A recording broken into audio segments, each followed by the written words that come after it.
Oh, there you are. I didn't see you. Please step forward. I have a presentation on the computer. I don't know how to pull that out. Maybe I'll do a disclosure before the timer starts. Say it again? Maybe I'll do a disclosure before the timer starts. Yeah, sure. My name is Jay Shechtman. I'm on the Planning and Zoning Board. I'm also the chair of the Lauder Trail Working Group. I am here tonight presenting on behalf of myself.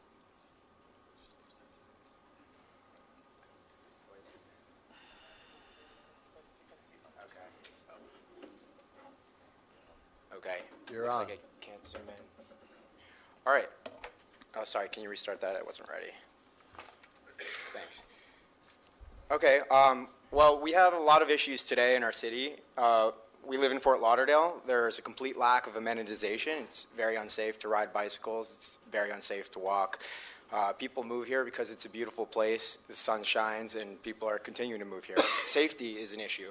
Pedestrians are at risk of being hit by scooters and bicycles. Cyclists and scooterists are at risk of being hit by cars.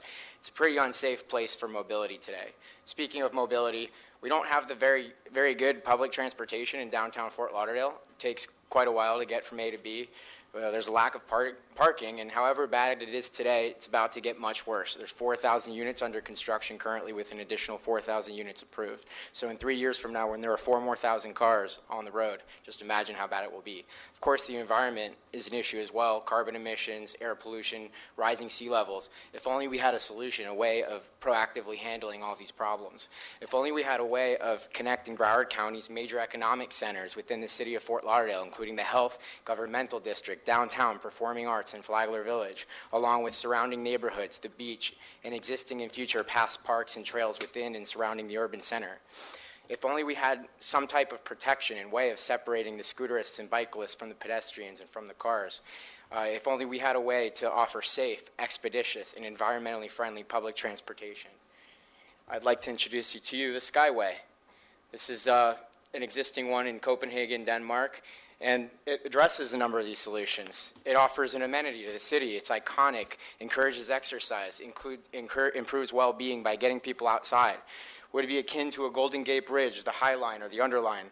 Offers safety by protecting users of bikes and micromobility, such as the scooters we're seeing, from vehicles, offering a smooth and well-graded path.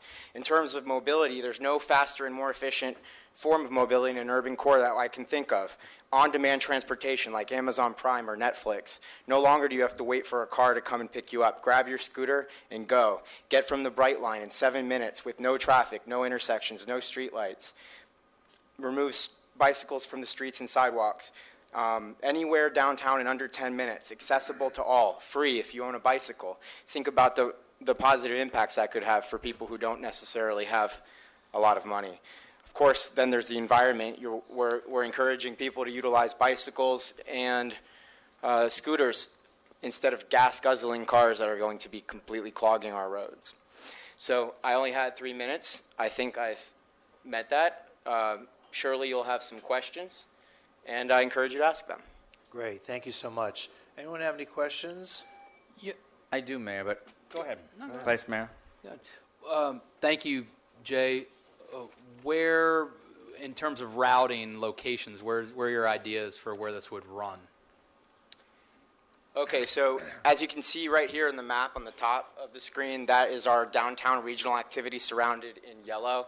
The orange line you see along Andrews Avenue from 17th Street all the way up to the FEC tracks is what I would propose.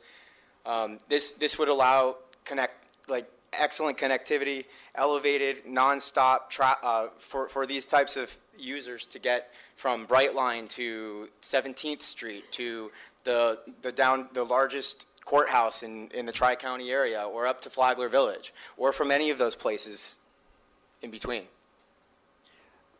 Ben, I had a conversation with him yesterday on this, and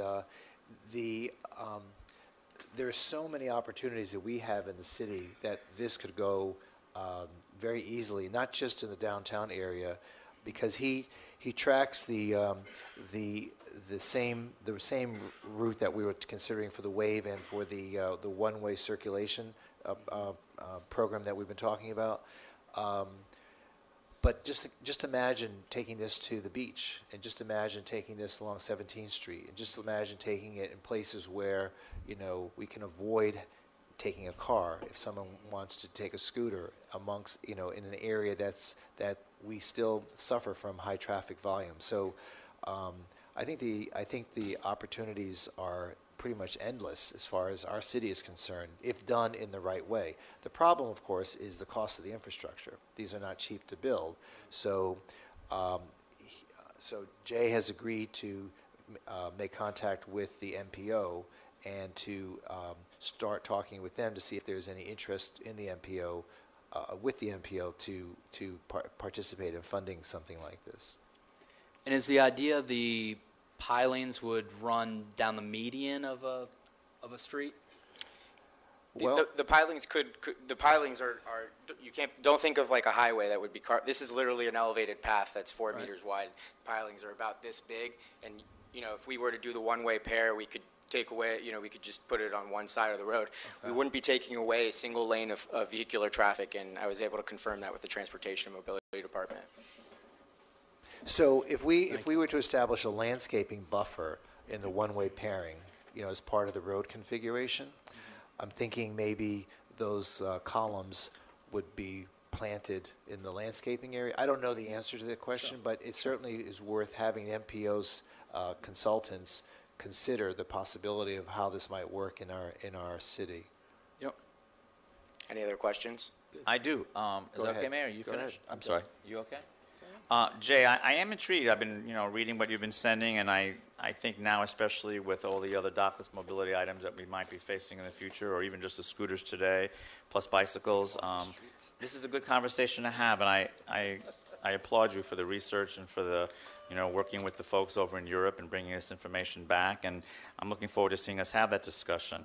Help me understand, though, how would these folks get off the elevated part of this, and then what would the street part look like? Yeah, that's a great point. So the best way to think of this is as a heart, really, that would pump blood into a much larger system, with the heart being the elevated portion itself. It's kind of small, but as you can see in the bottom of the screen here, this is what I would imagine the off-ramps, just like when you're in an elevated portion of 595 and you take an off-ramp onto Davie Boulevard, and it'll come down at 4 degrees and then lead the rider of the dockless mobility or the bicycle onto something akin to that. And we could have 3 or 4 of them. I imagine one being down at 17th Street, so somebody who gets off Brightline could just grab a scooter or a bicycle from bicycle sharing, and then in 7 minutes, nonstop traffic, like feel Fort Lauderdale, you know, something iconic, like the Arch in St. Louis, which, you know, in today's dollars cost $97 million for them to build, except with actual utility, with actually being able to get people from A to B expeditiously and for an affordable cost. Do you see this assisting with some of the safety issues that we're experiencing now and the concerns of folks about the safety of the scooters? There's no question. I mean, today we're all talking about how there's scooters all over the place and we should get rid of them. I mean, I'm personally intimately familiar with the danger of these, you know, of how all these different modes of transportation are sharing the same spaces. My grandfather 4 years ago was hit by a car and killed. A friend of mine about 6 months ago was killed walking on a sidewalk. We come to Fort Lauderdale and we come to South Florida to be outside and to enjoy it and to feel comfortable doing that, walking around, riding a bicycle. There's no reason why we should be having to be keen in on our peripheral vision and concerned at any given moment that we will be plummeted into a pole or something like that. So by separating them completely, we're making the drivers we're getting them out of the way for the drivers. We're getting them off the sidewalks for the walkers. And we're promoting an environmentally friendly mode of transportation that would get people from A to B about 3 times faster than the wave ever would have. I appreciate. What do you see as the next steps right now? I think the next steps well, I think a major step, and I don't know how tangible this is that we as a county need to start looking at, and as a city, we need to start looking at Fort Lauderdale as the center of a much larger system, that being the county.